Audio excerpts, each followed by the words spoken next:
How to create a digital signature in MS Word. Hey everyone, welcome back to the channel. If you are new here, don't forget to hit the subscribe button and turn on the notification bell to not miss any updates. So today I'm going to show you how you can easily create digital signature in your MS Word. So let's dive right in.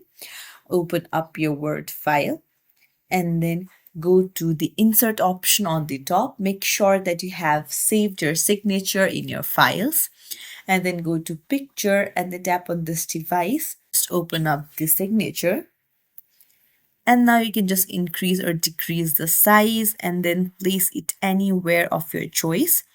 And if you want to remove the background, just double tap on it and then go to color, and then you can go to the recolor option, this one, and then this will help you remove any background images.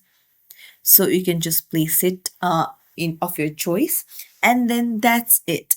If you found this tutorial helpful, don't forget to like and subscribe to our channel. Thank you for watching.